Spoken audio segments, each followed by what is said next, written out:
छोड़ दीजिए, सीओ की बात छोड़ दीजिए, कर्मचारी ही उनका बात नहीं सुनता है।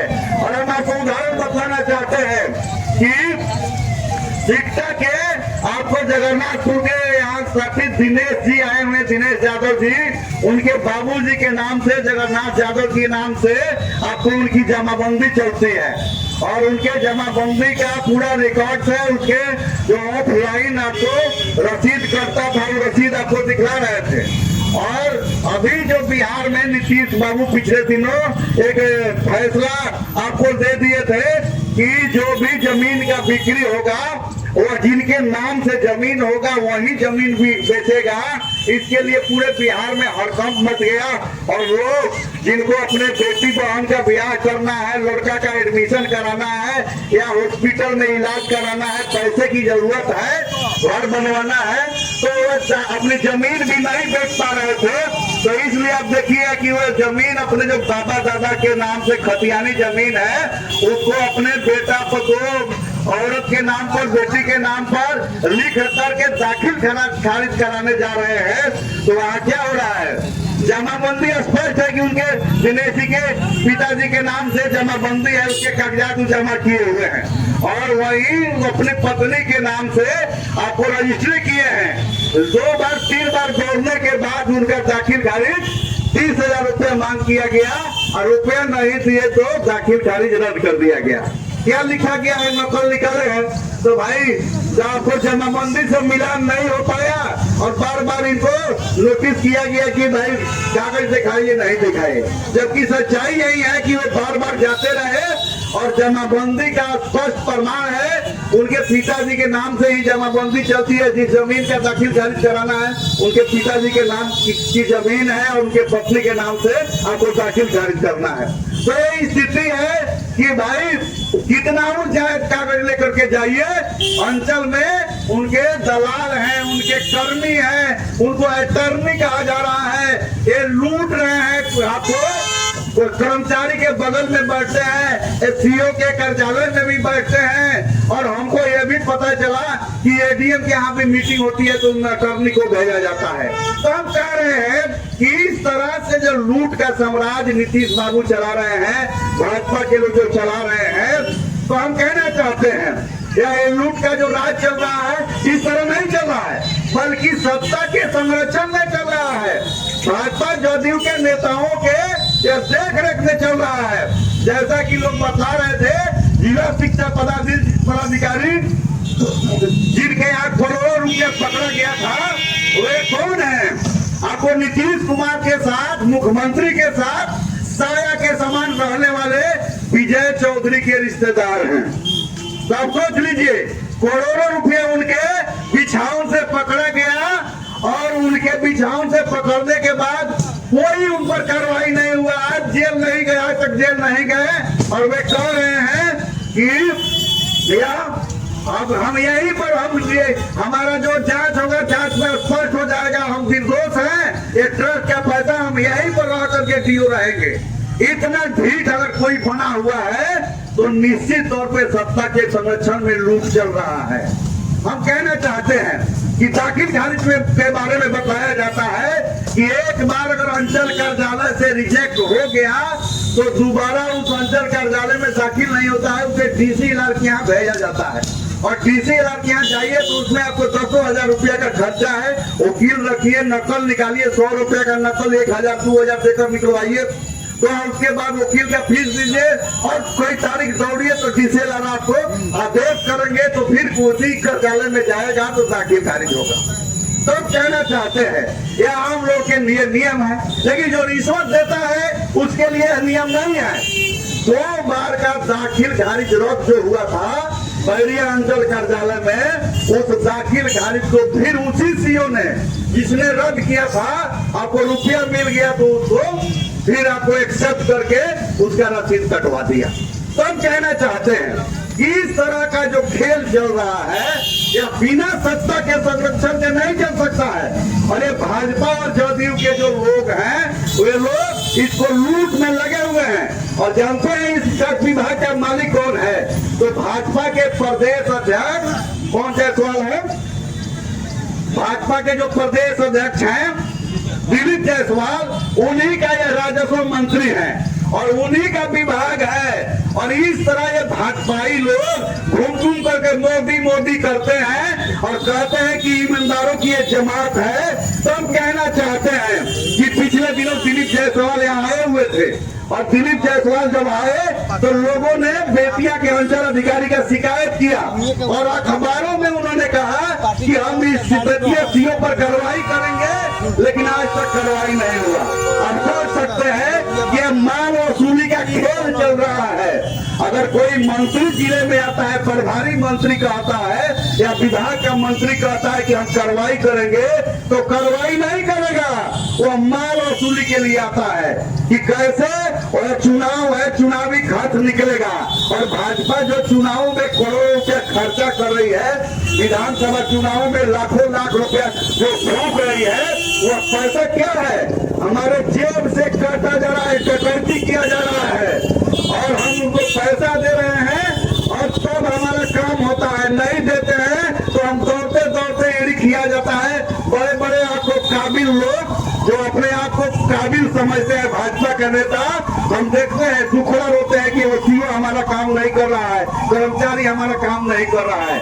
लेकिन हमारी पार्टी अखिल भारतीय किसान महासभा हर संघर्ष के बदौलत हर बैंक, ब्लॉक, हॉस्पिटल, थाना, जहाँ जनता की जरूरत की चीजें हैं, जरूरत की काम है, वो आया लाल झंडा कट करके उनका घेराव करता है, उनका प्रदर्शन करता है और कहता है गरीबों के जो जायज सवाल है, किसानों के जो जायज सवाल है, उसका हल करिए, नहीं तो आपका ब्लॉक नहीं चलेगा। तो उनको पीछे हटना पड़ता है। अगर किसी का कोई काम होता है, कुछ न्याय मिलता है, तो हमारी लड़ाई है, हमारा संघर्ष है। और हम समझते हैं ये भाजपा के जो दिलीप जायसवाल हैं और ये घूम घूम कर पूरे बिहार में अंचलों में घूम करके ये लूट का छूट दे रहे हैं। और इसलिए आप देखिएगा कि एक माह के अंदर यहाँ आए हुए थे, लेकिन किसी भी अंचल कार्यालय में दाखिल खारिज परिमार्जन के लिए जाइए, बिना पैसा का काम नहीं हो रहा है।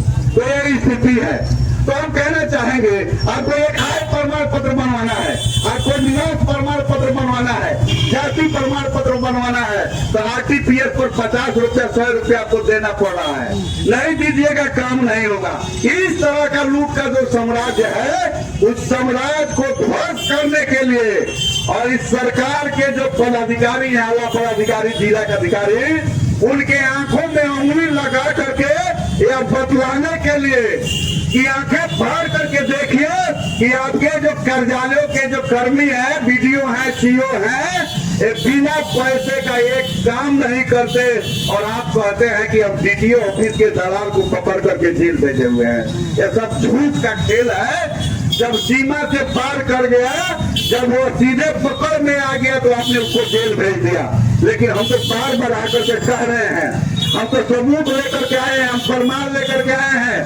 हमने आपको 13 तारीख को बैरिया प्रखंड अंचल कार्यालय को घेरा और हमने कहा कि आप देखिए 2 बार जो रद्द है उसका दाखिल खारिज हो गया है, कैसे हो गया है। हमने मांग उठाया है, हमने आपको घूस का जो रेट है वो बहुत कम रेट है। इसमें साथी दिनेश जी जो बता रहे थे कि हमसे 30,000 मांगा गया, हम तो लिखे हैं 2,000 से 5,000 रुपया आपको दाखिल खारिज में, लेकिन वहाँ तो 30,000, 50,000, 1-1 लाख रुपया भी वसूली किया जाता है। तो ये लूट है और यह लूट का राज ध्वस्त होगा और इसके लिए हम बदलो बिहार ने आपको महाजुटान का तैयारी कर रहे हैं कि बिहार में अब नीतीश कुमार बोझ बन गए हैं। 20 बरस पहले उन्होंने जो न्याय के साथ सुशासन की बात करके सत्ता संभाला था, वह अब अन्याय के राज में बदल गया है। अब कोई भी विभाग, कोई भी पदाधिकारी आपको लूट के अलावा कोई काम नहीं कर रहा है। इसलिए इस नीतीश की जो सरकार है वैसे ही विक्षिप्त स्थिति में नीतीश कुमार है और उनके सरकार को पीछे से कुछ भ्रष्ट अधिकारी हैं जो भाजपा के इशारे पर जो पूरा लूट का काम चला रहे हैं पूरे बिहार में। इसलिए अब बिहार इन नीतीश को बर्दाश्त करने के लिए तैयार नहीं है। ये भाजपा के साथ 20 बरस से बिहार को लूट रहे हैं। इस लूट को बदो बिहार महाजुटान के माध्यम से हम किसानों को बुला रहे हैं, हम मजदूरों को वहां ले चल रहे हैं, हम यहाँ आंगनबाड़ी, आशा, रसोईया, जो तमाम जो तबके हैं, आपको होमगार्ड के जवान हो, दस्तावेज नवीस हो, ये आपको तमाम जो कर्मचारी हैं, शिक्षक है, आपको युवा इंजीनियर है, ये तमाम लोग जो ये सरकार से तबाह है, परेशान है, इन तमाम लोगों को हम पटना 2 मार्च को बुला रहे हैं और हम वहां बताएंगे। जैसे आज यहाँ जिलाधिकारी के कार्यालय के सामने एक घूस का या रिश्वत का चार्ट लगा करके हम उनको आईना दिखा रहे हैं, उनको बतला रहे हैं, हम उनको ज्ञापन दे रहे हैं, उसी तरह पटना में चलेंगे और नीतीश को बताएंगे, भाजपा को बताएंगे, मोदी को बताएंगे कि यहाँ के पढ़ कर देखो बिहार के लोग बदलाव के लिए तैयार हैं, इसलिए सभी लोग एकजुट होकर के गांधी मैदान में आए हैं। आगे पढ़ कर देखो 2025 का जो चुनाव है वो बदलाव का चुनाव होगा, नीतीश के विदाई का चुनाव होगा, भाजपा के विदाई का चुनाव होगा। और बिहार आप देखिएगा, हिंदुस्तान का नक्शा देखिएगा तो हिंदुस्तान का जो नक्शा है, जिस तरह शरीर में हार्ट यहाँ होता है, इसी तरह भारत के नक्शा में जब देखिएगा तो बिहार हार्ट, जिस तरह हार्ट है शरीर का, उसी तरह आपको हार्ट जैसा दिखाई देगा। और इसे खत्म करने का जो प्रयास भाजपा की तरफ से किया जा रहा है और खत्म करने की जो उनकी नीयत है उसको हम बर्दाश्त नहीं करेंगे। और जब बिहार एकजुट हो जाएगा, बिहार के छात्र, बिहार के नौजवान, बिहार की महिलाएं, आप देखिएगा कि गांव में आपको माइक्रो फाइनेंस कंपनियां जो अंबानी की है, अडानी की है, L&T की है, आपको महिलाओं को कर्ज दे रही है और 30% ब्याज वसूला जाता है। और जिस दिन डेट रहता है, किस्त देने का डेट रहता है, उस दिन महिलाएं घर छोड़कर भाग रही है, गांव के गांव लोग घर छोड़कर के भाग रहे हैं। इस तरह से पूरे देश को लुटवाया जा रहा है। अभी आपने देखा कि अमेरिका में ट्रंप जब आए तो ट्रंप के आने के लिए भाजपा के लोग यहाँ जंतर मंतर पर हवन जग कर रहा था लोग कि ट्रंप आएंगे। और कोरोना काल में मोदी ने नमस्ते ट्रंप जैसे कार्यक्रम को आयोजित करके पूरे हिंदुस्तान को कोरोना के हवाले किया था। आज वही ट्रंप सत्ता में आ गए हैं और क्या कर रहे हैं, भारतीयों को, आपको पिछले दिनों 105 भारतीयों को उनके हाथ, उनके पांव, बेड़ियों में उनके कमर जकड़ दिया गया था और आपको प्रेम से उनके सेना हिंदुस्तान की धरती पर उतर करके इस प्रवासी भारतीयों को जबरन ढकेल करके चली गई।